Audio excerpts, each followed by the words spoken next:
देखिए इस वीडियो में मैं आपको दो वेक्टर के क्रॉस प्रोडक्ट का डायरेक्शन किस तरह से निकालते हैं वो मैं बताऊंगा। तो एक हमारा ये वेक्टर है ए वेक्टर, दूसरा ये वेक्टर है बी वेक्टर। इन दोनों का cross product A vector cross B का डायरेक्शन कैसे निकालेंगे। अब ए वेक्टर क्रॉस बी से हमें एक वेक्टर मिलता है, मान लो इसको हमने एक नाम दे दिया सी वेक्टर, ठीक है। तो सी वेक्टर का डायरेक्शन हम निकालेंगे। अब सी वेक्टर का डायरेक्शन निकालने के लिए या ए क्रॉस बी का डायरेक्शन निकालने के लिए हम राइट हैंड थंब रूल का यूज़ करते हैं। तो सबसे पहले इंश्योर करो कि हमारा राइट हैंड ओपन हो, ऐसा ना हो कि राइट हैंड में पेन हो और लेफ्ट हैंड हम लगा बैठे उसमें, ठीक है। तो ये ध्यान रखना है कि लेफ्ट हैंड यूज ना करें, राइट हैंड को फ्री कर लें, पेन छोड़ दें। अब इसमें क्या करते हैं, अगर हमें ए क्रॉस बी निकालना है तो ए वेक्टर से बी वेक्टर की तरफ राइट हैंड की फिंगर्स को रोटेट करेंगे।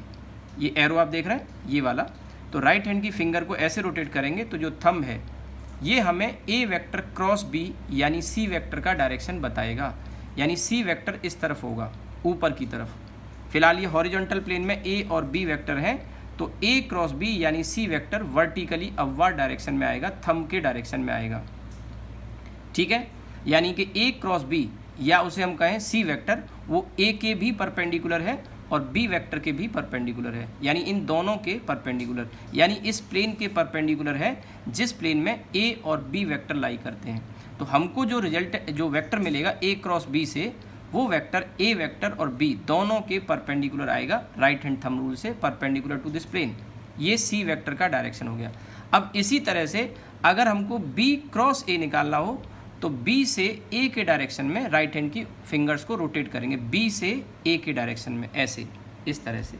आप देख रहे हैं मेरा थंब नीचे की तरफ पॉइंट कर रहा है, तो हमको जो नया वेक्टर मिलेगा बी क्रॉस ए, वो डाउनवर्ड डायरेक्शन में मिलेगा and that will be perpendicular to both A vector and B vector, but नीचे की तरफ आ रहा है।